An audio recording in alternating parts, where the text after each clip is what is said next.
नमस्कार साथियों। तो आज है 15 मार्च 2026। दोस्तों कल 16 मार्च सोमवार से एक नया हफ्ता ओपन होने जा रहा है।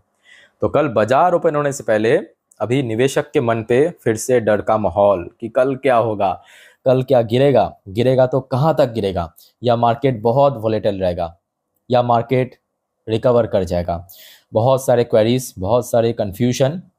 आइए थोड़ा सा आपकी जो डर है उसको मैं बढ़ाऊं या घटाऊं, वो तो हम अंत पे डिसाइड करेंगे। बट अभी फिलहाल बहुत सारे दोस्तों जानकारी मिला है, एक एक करके चले शेयर करते हैं।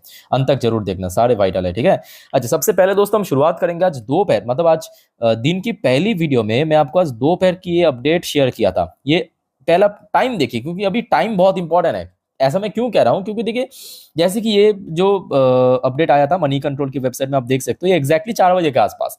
तो 4 बजे पे एक अपडेट आ रहा है, ठीक है। उसके 2 घंटा बाद मान लीजिए 6 बजे पे कुछ डिफरेंट अपडेट आ रहा है, फिर 8 बजे पे कुछ अलग। तो जिस वजह से मैं बार बार कहता हूँ कि टाइम देख लेना, ठीक है। तो टाइम यहाँ पे है 4 बजे के आसपास। तो यहाँ पे आप देख सकते हो ये जो व्यक्ति है, यह है ईरान की फॉरेन मिनिस्टर, नाम है अब्बास अरागची। अब्बास अरागची, ठीक है, इनका नाम है।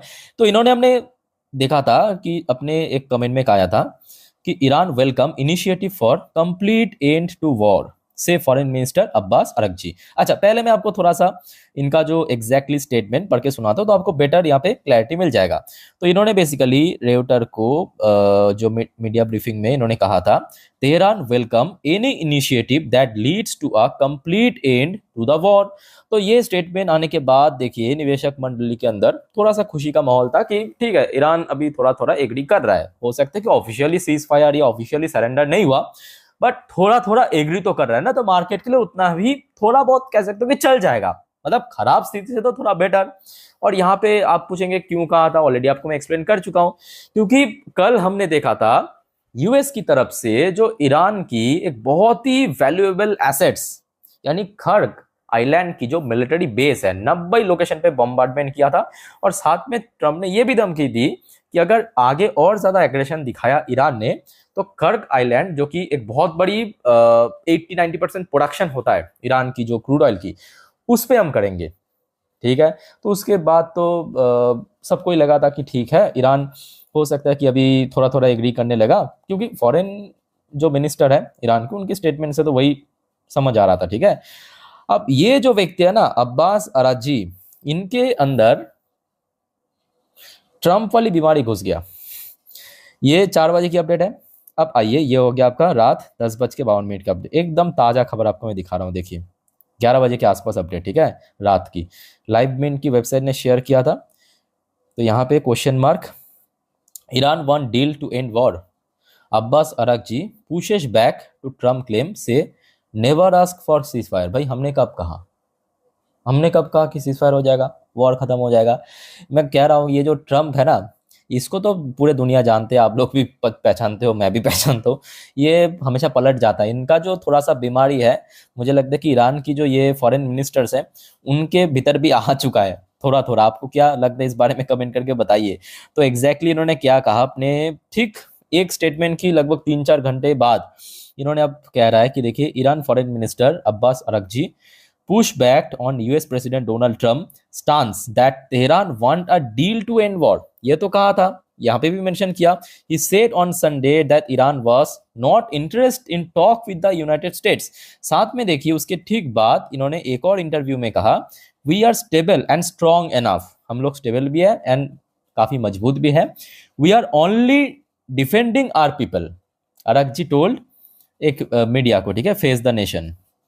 साथ में इन्होंने ये भी ऐड किया है, we don't see any reason why we should talk with Americans because we were talk with them when they decide to attack us. So हो चुका है आपका सीज फायर, या ये वॉर खत्म होने की जो खुशियां थी, शाम तक तो था, पर रात होते होते ये व्यक्ति भी थोड़ा सा पलट चुका है। ट्रम्प वाली बीमारी इसके अंदर भी आ चुका है। एनीवे, तो अल्टीमेटली देखिए अभी कोई किसी से कम नहीं है, सिंपल बात। ना यूएस, ना इजराइल, ना ईरान, कोई किसी को छोड़ने वाला नहीं है, ठीक है। अब उसके बाद देखिए ये भी खबर मिल रहा है कि तेहरान, मतलब ईरान की तरफ से, तेहरान से रेडी फॉर लॉन्ग वॉर, कि हम लंबे वॉर के लिए तैयार है। इजराइल एक्सपैंड स्ट्राइक, इजराइल भी कम नहीं है, इजराइल भी लगातार बॉम्बिंग कर रहा है। तेहरान पे, ईरान पे। ये देखिए पहले ही पॉइंट पे मेंशन किया कि the US and Israel continue there attack on Iran. लगातार अटैक चल रहा है, और अभी तो मैं कहूँगा ये अटैक आपके खास करके यूएस और इसराइल की तरफ से थोड़ा सा ज़्यादा एग्रेसिव हो चुका है, क्योंकि अभी पहले नॉर्मल हमला हो रहा था कि कैपिटल शहरों पे या अलग अलग एसेट्स पे, अभी जो है इकोनॉमी के ऊपर हमला कर रहा है यूएस। और देखना होगा कि अब ईरान इसको कैसे काउंटर करते हैं, क्योंकि इकोनॉमी के ऊपर हमला करना ये थोड़ा सा टफ हो सकता है। अब देखिए यहाँ पे यूएस की बात करें, भाई ईरान से बहुत दूर है, तो आप देखिए ईरान जो यूएस की बेस है गल्फ कंट्रीज में, उसके ऊपर हमला कर सकता है, बट वो छोटा मोटा नुकसान ना। आप समझ पा रहे हो कि ईरान के लिए ये जो कर्ग आइलैंड है कितना इंपॉर्टेंट है। ईरान एक बहुत बड़ा ऑयल एक्सपोर्टर है, और सबसे ज़्यादा जो ऑयल प्रोडक्शन होता है 80% 90% वो कर्ग आइलैंड से ही होता है। तो उसको डिस्ट्रॉय करने की धमकी दी ट्रम्प ने, ठीक है। तो जिस वजह से ये जंग अभी थोड़ा सा और कह सकते हैं इंटेंस लेवल में पहुंचने जा रहा है। और सिंपल बात है, उसका जो इम्पैक्ट पड़ेगा सीधा सीधा ऑयल मार्केट में पड़ेगा, ठीक है। ऑयल मार्केट फिर से कल हो सकता है कि ये सब के चलते लास्ट डे जहाँ पे क्लोजिंग दिया था ब्रेंट क्रूड की प्राइस लगभग $103 पर बैरल पे, वो बढ़ के $106 $107 पर बैरल तक भी पहुंच सकता है, ऐसा भी पॉसिबिलिटी है, ठीक है।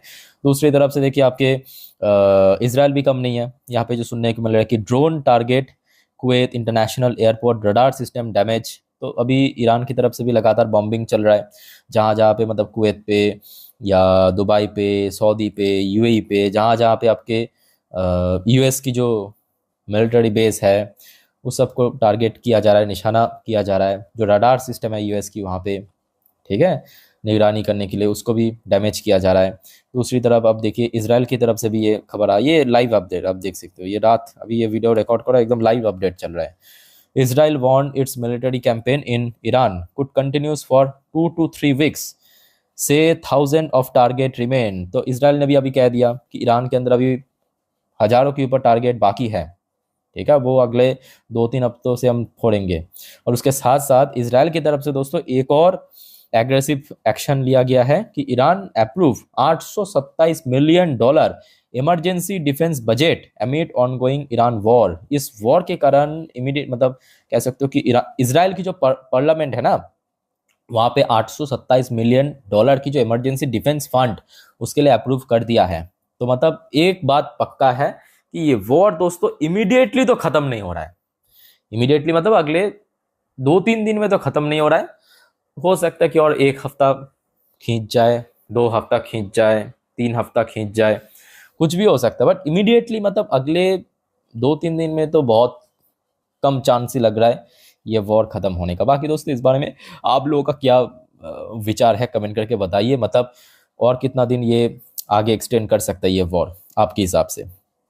अच्छा, उसके साथ साथ देखिए अभी वहाँ पे स्थिति भी बहुत बुरी है। मतलब अगर आप देखेंगे, देखिए ये जो गल्फ नेशन है ना, ये जो गल्फ नेशन है, ये लोग अमीर बहुत है बट पावरफुल उतना नहीं है। पावरफुल होने का मतलब है कि टेक्नोलॉजी उतना हाई नहीं है। आज की डेट में पावर मतलब क्या, जिसके पास टेक्नोलॉजी बहुत हाई है, या जिसके पास आप कह सकते हो कि डिफेंस बहुत मतलब एडवांस लेवल पे है, ठीक है, वो एक्चुअली गल्फ नेशन में आपको बहुत कम देश के पास देखने को मिलेगा, बहुत ही कम, ईरान फिरान एक आध, ठीक है। तो उसके साथ साथ क्योंकि अभी वॉर में इन्वॉल्व हो चुका है, लगातार वहाँ पे बॉम्बिंग चल रहा है, तो गल्फ की जो इकोनॉमी है, सुनने को आ रहा है कि 1990 से लेकर अभी तक सबसे खराब स्थिति से गुजर रहा है। Worst slum since 1990s Iran war. 1990 में जो ईरान वॉर हुआ था गल्फ में, उसके बाद अभी तक सबसे खराब स्थिति से गुजर रहा है, ठीक है। अच्छा, उसके साथ साथ अब देखिए भारत की तरफ से भी एक खबर आया है कि भारत की जो फॉरेन मिनिस्टर जयशंकर साहब speak with Saudi Arabia UAE counter part, मतलब वहाँ का जो फॉरेन मिनिस्टर है उनके साथ अभी बातचीत कर रहा है फ़ोन कॉल पे, टू डिस्कस सिचुएशन। तो प्रेजेंट जो सिचुएशन चल रहा है उसी से रिलेटेड डिस्कशन चल रहा है। तो बहुत सारी चीज़ें यहाँ पे थोड़ा सा आप कह सकते हैं सीक्रेट भी रखा गया, बहुत सारी चीज़ को यहाँ पे हाइड रखा गया, बट इतना ही मालूम पड़ा कि यहाँ पे बातचीत चल रहा है, ठीक है। अच्छा दोस्तों, उसके साथ साथ एक और मैं आपको मज़ेदार अपडेट देता हूँ। ये जो खचरा आपको तो पता है, खचरा मतलब आपके पाकिस्तान। अब दूसरा खचरा है, दूसरे खचरे का नाम है बांग्लादेश। बांग्लादेश की जो कुछ लोग हैं, बांग्लादेशी लोग मतलब मेजोरिटी लोग, मतलब अक्सर आपने देखा कि बॉयकॉट इंडिया, इंडिया को भगाओ, इस टाइप की नारा देते हैं, ठीक है। आज की डेट में पता नहीं वहाँ पे क्या चल रहा है, भारत से ही अल्टीमेटली मदद मांगना पड़ा, या आप कह सकते हो कि थोड़ा बहुत भीख मांगना पड़ा भारत से, Bangladesh to import 45,000 ton of diesel from India, ठीक है। तो अल्टीमेटली ये लोग कितने भी बॉयकॉट करे भारत को, कितने भी भारत को मतलब भारत की सामान को बॉयकॉट करे, बट अल्टीमेटली रहना तो है भारत के पास, और ऑब्वियसली बात है भारत से ही मदद मांगना पड़ेगा मुश्किल टाइम पे। Bangladesh will import an additional 45,000 ton. वहाँ पे बहुत क्राइसिस चल रहा है, सीरियसली कह रहा हूँ, मतलब सिर्फ यहाँ पे बांग्लादेश नहीं, भारत की जो कंपनीज है आपके, इंडियन ऑयल, बीपीसीएल, ये तो श्रीलंका, नेपाल, बांग्लादेश, इनको भी सप्लाई कर रहा है। और अभी सुनने को आ रहा है, पता नहीं ये मतलब कितना करेक्ट है, पाकिस्तान की जो सरकारी कर्मचारी है ना, उनका जो तनख्वाह है, वेतन है पर मंथ, उसको भी काट लिया गया है ऑयल ऑयल की वजह से, एनर्जी क्राइसिस। और ये मैं कहूँगा एक ग्लोबल क्राइसिस है, एक ग्लोबल क्राइसिस है। और ये जंग जब तक चलेगा, इतना आप जान के चलिए, ये क्राइसिस कम तो नहीं होगा, उतना बढ़ेगा। बढ़ेगा क्यों? क्योंकि ये बेसिकली हो रहा है मिडिल ईस्ट में टेंशन, और मिडिल ईस्ट मतलब जो मेन ऑयल की एक्सपोर्टर्स, सारे के सारे वहाँ पे मोस्टली देश आपको ऑयल की एक्सपोर्टर्स ही नजर आएगा, चाहे आप यूएई को उठाइए, सऊदी को उठाइए, आप ईरान से लेके, कतार से लेके, दुबई से लेके, सब आपको ऑयल एक्सपोर्टर है, एक से बढ़कर एक, ठीक है। तो हो सकता है कि भारत को अभी स्पेशल ट्रीटमेंट दिया जा रहा है, स्टेट ऑफ हॉर्मुज में भारत की जो ऑयल वेसल है, ऑयल टैंकर्स है, उसको पास किया जा रहा है, पैसेज दिया जा रहा है, बट स्टिल महंगाई तो बढ़ रहा है ना, क्योंकि ऑयल का प्राइस बढ़ता जा रहा है, ठीक है। तो ये रहा दोस्तों अल्टीमेटली सिचुएशन। तो अलग से बताने की जरूरत नहीं है कि कल दो प्रकार की बाजार हो सकता है, सिंपल बात, दो प्रकार की बाजार हो सकता है।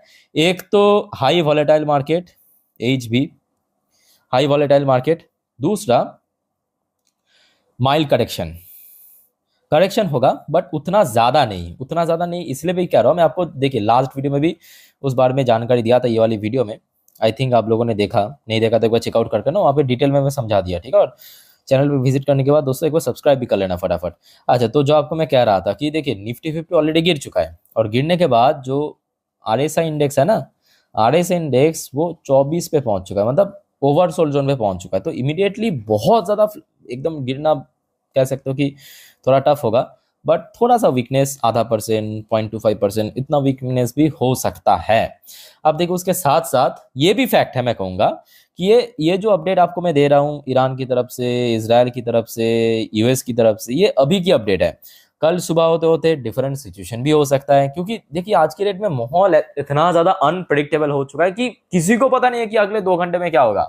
भाई अभी बाजार ओपन होने में 8-9 घंटा बाकी है, अगले 2 घंटे पे किसी को पता नहीं कि क्या होगा, ठीक है। सो हमेशा अपडेटेड रहिए, मैं आपको जानकारी दे दूंगा, डोंट वरी। और दोस्तों जो आपको मैं लास्ट वाली वीडियो में, ये वाली वीडियो में कहा था, याद होगा आपको शायद, कि कल सुबह एक बार मेरा इंस्टाग्राम स्टोरी चेक कर लेना, वहां पे मैं आपको मार्केट ओपन होने से पहले डॉ जोन्स की फ्यूचर, नैस्डैक की फ्यूचर, गिफ्ट निफ्टी फ्यूचर की जानकारी दे दूंगा, देख लेना। तो सुबह आपको थोड़ा बहुत एस्टिमेट मिल जाएगा किस प्रकार की माहौल हो सकता है, लिंक आपको नीचे मिल जाएगा, ठीक है। बाकी दोस्तों कोई कंफ्यूजन, डाउट कमेंट करके बताइए। मिलते हैं नेक्स्ट वीडियो में, टेक केयर, बाय बाय, जय हिंद।